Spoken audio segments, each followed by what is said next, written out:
Good wishes to all of you. Chapter 7, Tribes, Nomads and Settled Communities. Our past too. You saw in chapter 2, 3, and 4 how kingdoms rose and fell. Even as this was happening, new arts, crafts, and production activities flourished in towns and villages. Over the centuries, important political, social, and economic developments had taken place. But social change was not the same everywhere because different kinds of societies evolved differently. It is important to understand how and why this happened. Look at figure 1, tribal dance, sandal painted scroll. In large parts of the subcontinent, society was already divided according to the rulers of Varna. These rules, as prescribed by the Brahmanas, were accepted by the rulers of large kingdoms. The difference between the high and low and between the rich and poor increased. Under the Delhi Sultans and the Mughals, this hierarchy between social classes grew further. Beyond big cities, tribal societies. There were, however, other kinds of societies as well. Many societies in the subcontinent did not follow the social rules and rituals prescribed by the Brahmanas, nor were they divided into numerous unequal classes. Such societies are often called tribes. On a physical map of the subcontinent, identify the areas in which tribal people may have lived. Members of each tribe were united by kingship bonds. Many tribes obtained their livelihood from agriculture, others were hunter gatherers or herders. Most often, they combined these activities to make full use of the natural resources of the area in which they lived. Some tribes were nomadic and moved from one place to another. A tribal group controlled land and pastures jointly and divided these among its households according to its own rules. Many large tribes thrived in different parts of the subcontinent. They usually lived in a forest, hills, deserts, and places difficult to reach. Sometimes they clashed with the more powerful caste based societies in various ways. The tribes retained their freedom and preserved their separate culture. But the caste based and tribal societies also depend on each other for their diverse needs. This relationship of conflict and dependence gradually caused both societies to change. Who were tribal people? Contemporary historians and travelers give very scanty information about tribes. A few expectations apart, tribal people did not keep written records, but they preserved rich customs and oral traditions. These were passed down to each new generation. Present day historians have started using such oral traditions to write tribal histories. Tribal people were found in almost every region of the subcontinent. The area and influence of a tribe varied at different points of time. Some powerful tribes controlled large territories. In Punjab, the Kokhar tribe was very influential during the 13th and 14th centuries. Later, the Gakaras became more important. Their chief, Kamal Khan Gakar, was made a noble Mansabdar by Emperor Akbar. In Multan and Sindh, the Langhas and Argans dominated extensive regions before they were subdued by the Mughals. The Balochs were another large and powerful tribe in the northwest. They were divided into many smaller clans under different chiefs. In the western Himalaya lived in the Shepherd tribe of Gaddis. The distant northeastern part of the subcontinent too was entirely dominated by tribes, the Nagas, Ahoms, and many others. In many areas of present day Bihar and Jharkhand, Chero chiefdoms had emerged by the 12th century. Raja Man Singh, Akbar's famous general, attacked and defeated the Chiros in 1591. A large amount of booty was taken from them, but they were not entirely subdued. Under Aurangzeb, Mughal forces captured many Chiro forests and subjugated the tribe. The Mundas and Santals were among the other important tribes that lived in this region and also in Orissa and Bengal. Look at map 1. Location of some of the major Indian tribes. Clan. A clan is a group of families or households claiming descent from a common ancestor. Tribal organization is often based on kinship or clan loyalties. The Maharashtra, Highlands and Karnataka were home to Kolis. Bharats and numerous others, Kolis also lived in many areas of Gujarat. Farther south there were large tribal population of Kurgas, Vetars, Marwars and many others. The large tribe of Bhils was spread across western and central India. By the late 16th century, many of them had become settled agriculturists and some even zamindars. Many Bhil clans, nevertheless, remained hunter gatherers. The Gonds were founded in great numbers across the present day states of Chhattisgarh, Madhya Pradesh, Maharashtra, and Andhra Pradesh. How nomads and mobile people lived. Nomadic pastoralists moved over long distances with their animals. They lived on milk and other pastoral products. They also exchanged wool, ghee, etc. with settled agriculturists for grain, cloth, utensils, and other products. Look at figure 2. Bhils hunting deer by night. Figure number 3. A chain of mobile traders connected India to the outside world. Here you see nuts being gathered and loaded on the backs of camels.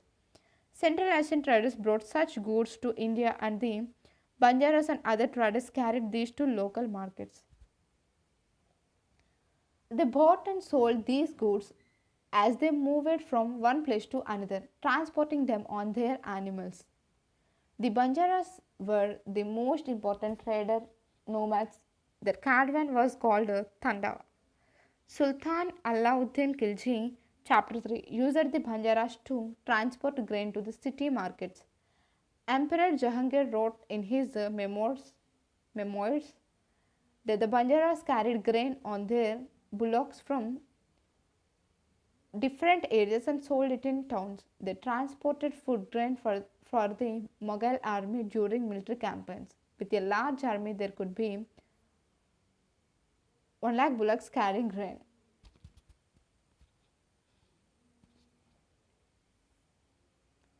The Banjaras.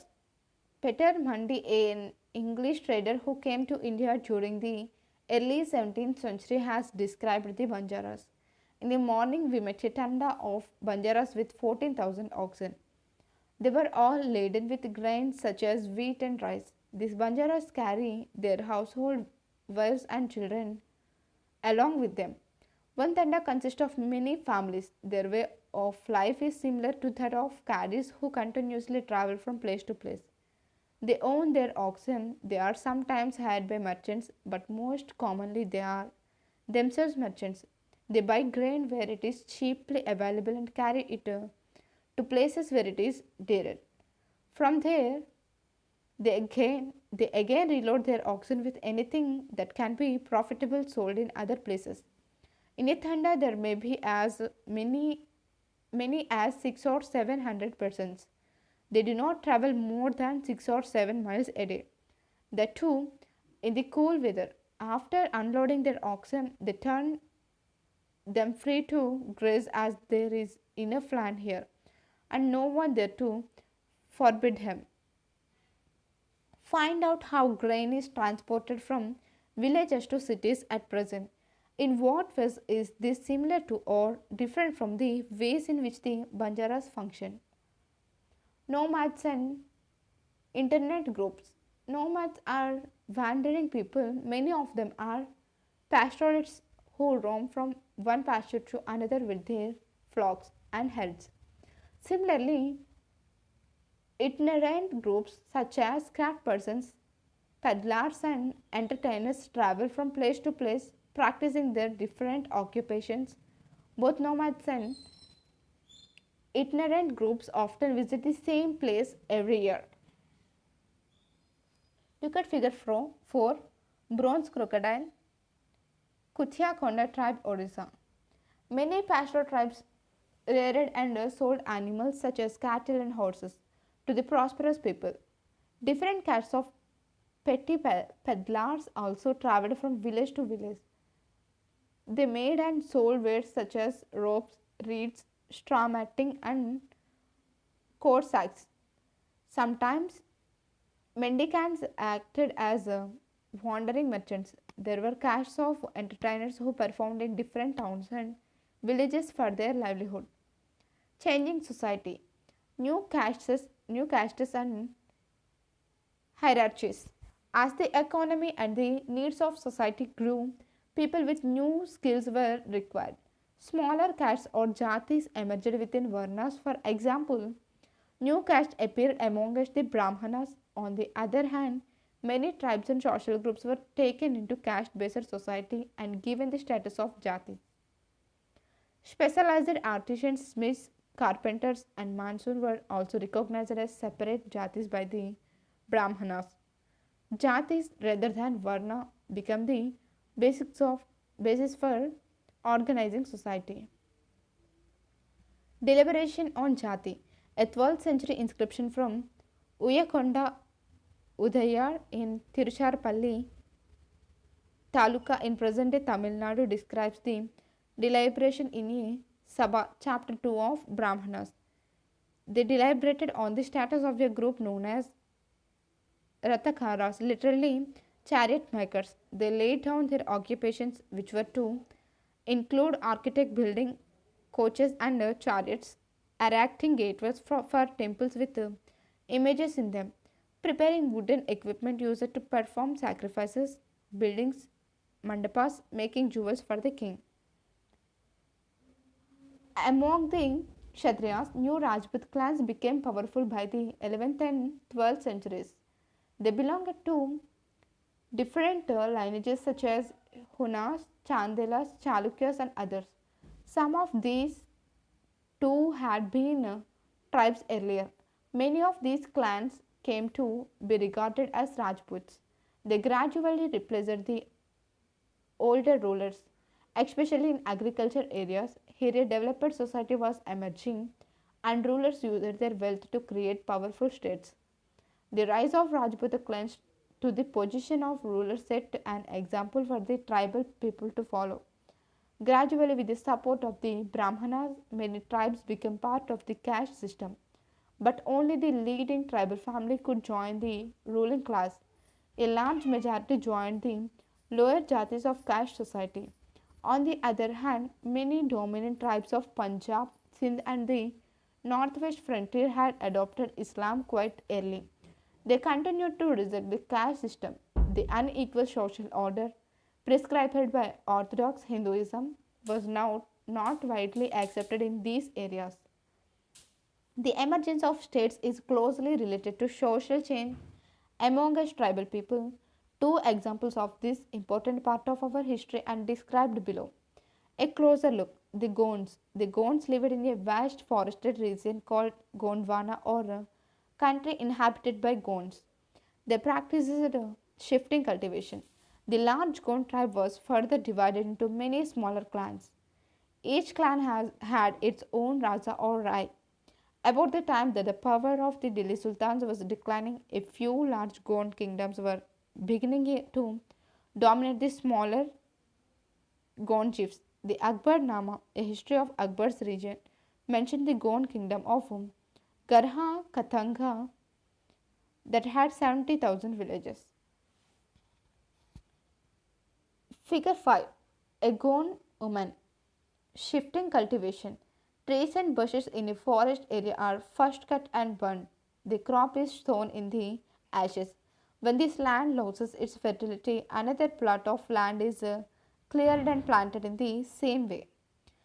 The administrative system of these kingdoms was becoming centralized. The kingdom was divided into gars. Each gar was controlled by a particular Gond clan. This was further divided into units of 84 villages called Chaurasi. The Chaurasi was subdivided into barhots which were made up of 12 villages each. The emergence of large states changed the nature of Gond society. Their basically equal society gradually got divided into unequal social classes. Brahmanas received land grants from the Gond Rajas and became more influential. The Gond chiefs now wished to be recognized as Rajputs. So, Amandas, the Gond Raja of Garha Katanga, assumed the title of Sangram Sah. His son Dalpat married Princess Durgavati, the daughter of Salbahan, the Chandela Rajput Raja of Mahoba. Dalpat, however, died early. Rani Durgavati was very capable and started ruling on behalf of her 50-year-old son, 5-year-old son, Bir Narayan. Under her, the kingdom became even more extensive. In 1565, the Mughal forces under Asaf Khan attacked Garh Katanga. A strong resistance was put up by Rani Durgavati. She was defeated and preferred to die rather than surrender. Her son too died fighting soon after. Map 2. Gondwana. Look at figure 6. A carved door, Gond tribe, Bastar area, Madhya Pradesh. Garha Katanga was a rich state. It earned much wealthy by trapping and exploring wild elephants to other kingdoms. When the Mughals defeated the Gonds, they captured a huge booty of precious coins and elephants. They annexed part of the kingdom and granted the rest of Chandara Shah, an uncle of Bir Nare. Despite the fall of Garha Katanga, the Gold Kingdom survived for some time. However, they became much weaker and later struggled unsuccessfully against the stronger Bundelas and Marthas. Discuss why the Mughals were interested in the land of the Gonds. Look at map 3, tribes of eastern India. The Ahoms migrated to the Brahmaputra valley from present-day Myanmar in the 13th century. They created a new state by suppressing the older political system of the Bhuyan's landlords. During the 16th century, they annexed the kingdom of the 16th century. They annexed the kingdoms of the Chutias 1523 and of Kochhazo 1581 and subjugated many other tribes. The Ahoms built a large state and for this they used firearms as early as the 1530s.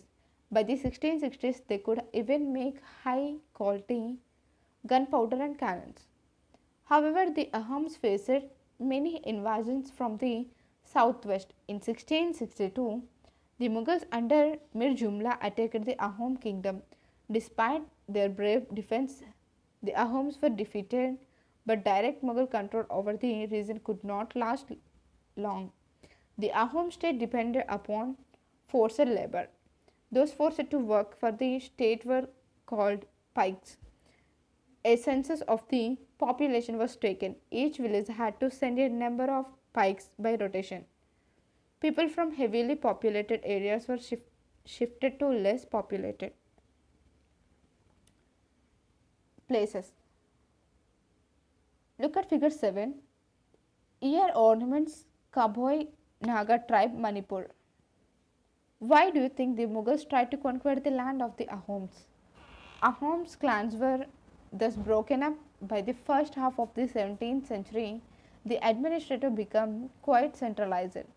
Almost all adult males served in the army during war. At other times, they were engaged in building dams, irrigation systems, and other public works. The Ahoms also introduced new methods of rice cultivation. Ahom society was divided into clans or guilds. There were very few castes of artisans, so artisans in the Ahom areas came from the adjoining kingdoms. A Kale often controlled several villages. The peasant was given land by his village community. Even the king could not take it away without the community's consent. Originally, the Ahoms worshipped their own tribal gods during the first half of the 17th century. However, the influence of Brahmanas increased. Temples and Brahmanas were granted land by the king. In the region of Sibsing, 1714 to 1744, Hinduism became the predominant religion. But the Ahom kings did not completely give up their traditional beliefs after adopting Hinduism. Ahom society was very sophisticated. Poets and scholars were given land grants. Theatre was encouraged. Important works of Sanskrit were translated into the local language. Historical works known as Buranjis were also written first in the Ahom language and then in Assami. Conclusion: considerable social change took place in the subcontinent during the period we have been examining. Varna based society and tribal people constantly interacted with each other. This interaction caused both kinds of societies to adapt and change. There were many different tribes and they took up diverse livelihoods. Over a period of time, many of them merged with caste based society. Others, however, rejected both the caste system and orthodox Hinduism. Some tribes established extensive states with well organized systems of administration. They thus became politically powerful. This brought them into conflict with larger and more complex kingdoms and empires. The Mongols. Find Mongolia in your atlas. The best known pastoral and hunter gatherer tribe in history were the Mongols. They inhabited the grasslands, steppes of Central Asia and the forested area further north. By 1206, Genghis Khan had united the Mongol and Turkish tribes into a powerful military force. At the time of his death, 1227, he was the ruler of extensive territories. His successors created a vast empire at different points of time. It included parts of Russia, Eastern Europe, and also China and much of West Asia. The Mongols had well organized military and administrative systems. These were based on the support of different ethnic and religious groups. Imagine you are a member of a nomadic community that shifts residence every 3 months. How would this change your life? Let's recall. Question number 1, match the following. Gar Thanda Laborer Clan Sibsing Durgavati, Kale Chaurasi Caravan, Garha Katanga, Ahom State, Pike. Keywords: Varna, Jati, Thanda, Gar, Chaurasi, Barhot, Buyans, Pike, Kale, Buranji, census. Question number 2, fill in the blanks. A. The new castes emerging within Varnas were called dash. B. Dash were historical works written by the Ahoms. C. The dash mentions that Garha Katanga had 70,000 villages. D.